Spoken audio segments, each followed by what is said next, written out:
Hey everybody, welcome back to the Complete Her TV. My name is Quinika, and today I have a very special guest, my mother, Topeka, and she's going to be with us on episode 3 as we talk about pushing through those moments that may be causing you stress or anxiety as you set your goals for the year. What are you going to do when those moments come up? And I don't see anybody else that I would rather have talk about this subject than you, Mom. So we're just going to discuss how we feel and what we do to push through. Mom, do you have anything to say? Well, with the year getting started, a lot of things have happened. It seems that we get started, and before you know it, it's the 20th of the month. And It feels like time has just flown. And so what do you do when you set goals and it seems like you've missed the mark a little bit? What do you do? How do you catch up? How do you not allow yourself to get in a rut and feel like, man, I failed. I didn't get quite done what I wanted to do. And there's one thing that I just say a lot. I try to tell people this. I try to live by it in my own life. And that is, you're allowed to have a bad moment, but you cannot allow yourself to have a bad day. Yeah. Sometimes we start off our day, whether we wake up late, we cannot find that right dress that we want to wear. There's a shoe missing, or there's a child that needs attention. And we feel like, man, the day has started bad. Yeah. And if you're not careful, everything will kind of roll around that day.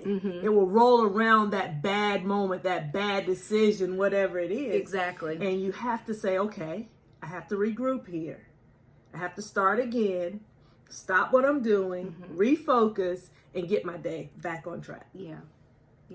And I think that's so important. And that's why I think even her just randomly saying that one day to me, coming to her, talking to you like, Mom, what do I do? Like, how do I get past this moment? And it's just that quick thought of, it's okay to have a bad moment. Like, that's gonna happen. To even know that is something that your day will face is a bad moment. But as we change our thought processes, and I know you even set perspective on things, we realize that moment does not have to affect our whole day. And I think the goals that we talked about in the first 2 videos and just wanting to push through and get those things done this year, that we had to be real, right? We have to be real and understand that there's going to be things that come up that try to push those things aside and make us think that we can't accomplish them, that we had a bad moment, we had a bad day, so now we just throw the whole idea and the plan away.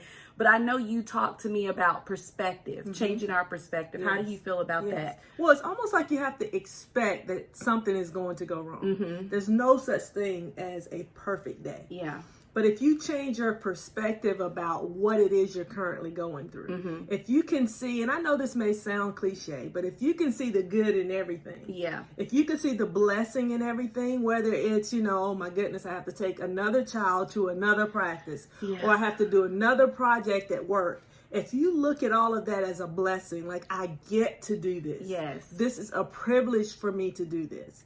Then if you put that in just a different light, you begin to think of things differently. And when you do that, you can press through and continue your day and not feel like you failed. Yeah. And I love that, because when you think about it, every day, like she said, we're going to have things that come up.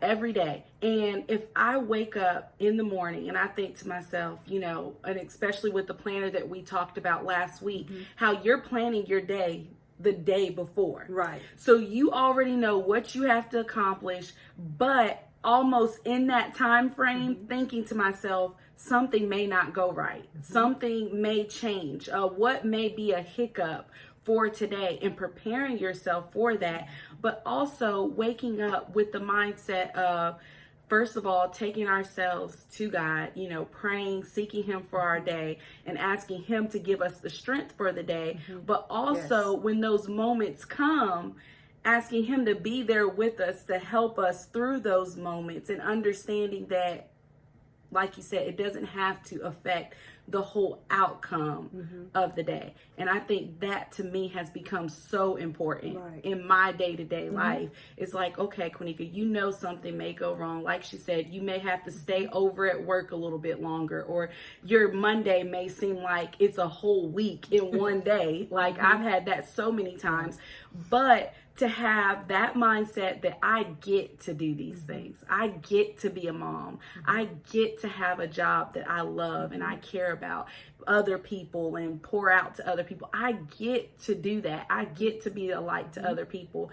And also having people in your life that are there when you have those moments to express those moments too, because you're human. And sometimes being able to call your mom or to call a friend or your husband or whoever that person is for you, to be able to still get that out. It's okay to say it. It's okay. Communication is key, you know, and understanding that we're not perfect. Nothing we do is going to be perfect. And if we can understand that and grasp that, and laugh about it when we make the mistakes and when we get off track. There was something key that you said about how we start our day. How we start our day is very important. And when you get up in the morning, you know, sometimes we think, oh my goodness, I have to have 30 minutes that I just pray, I just read, or I just, you know, get myself ready. Well, sometimes all it takes is 30 seconds. To say, God, today I submit it to you. Help me, whatever I say, whatever I do, you know, wherever I go, help me to submit that to you and your plans for my life, and go and move with you.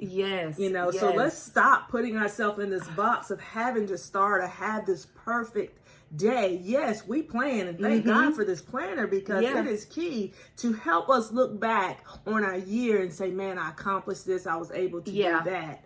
But then just pick ourselves up and give ourselves the space to say, if we can't complete a task, there's always tomorrow. There's always a second chance. You know, and I believe that's key. It really is knowing that there's always time and space.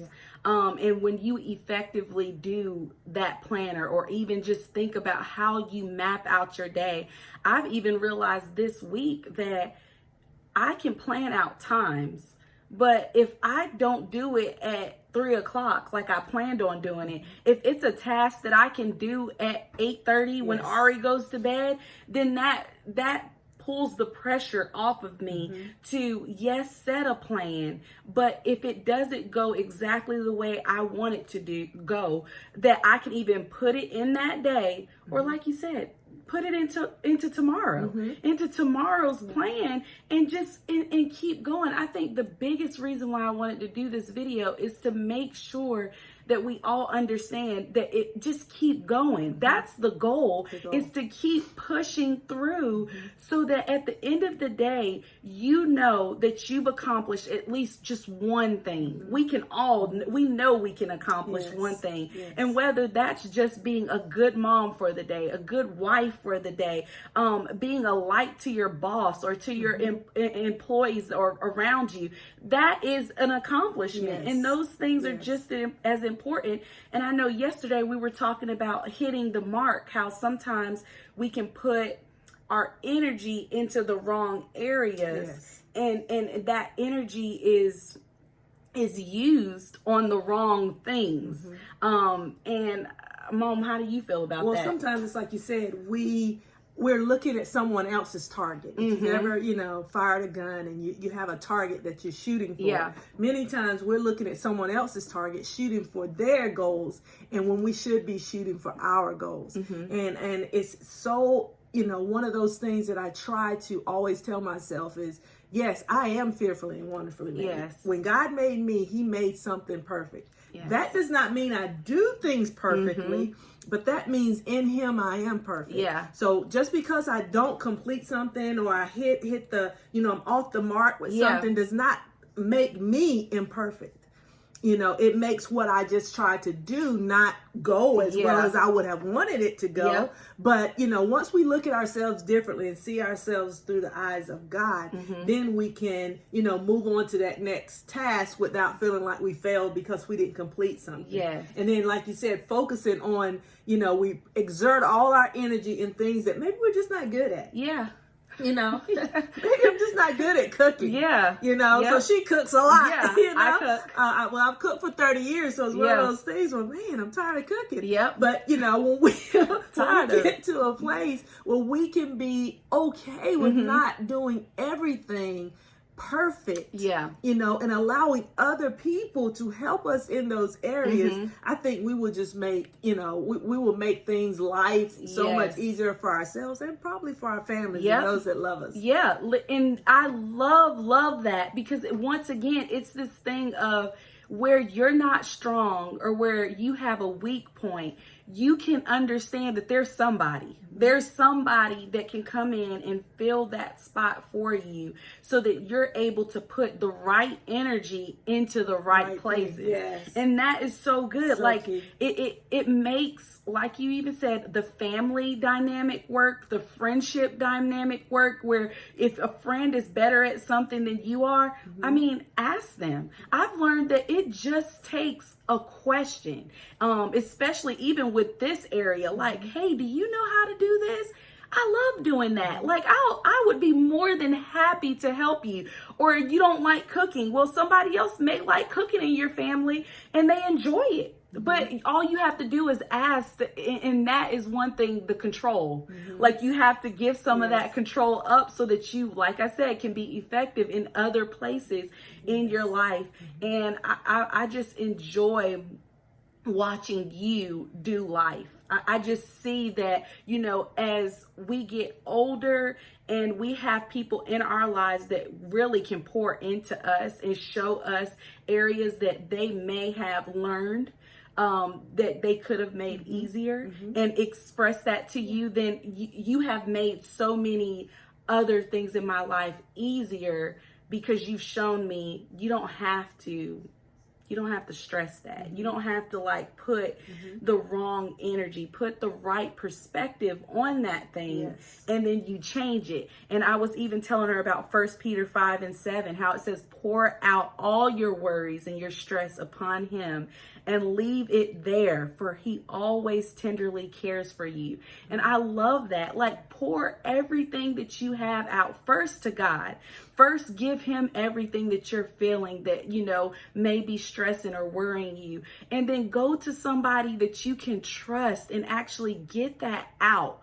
Don't keep it inside. Get it out to somebody, because 100% of the time when I've come to you, you've given me something to take away, you know, and go on to the next task. I've never went to you and you're like, okay, yep, so just stop right there. Don't do anything else. You know, you're good. Let's not push through. It's always, okay, this is the feeling. This is the emotion. Let's now push through, and giving the word of God, you know, memorizing his word is always so important, because it comes to your remembrance in those times.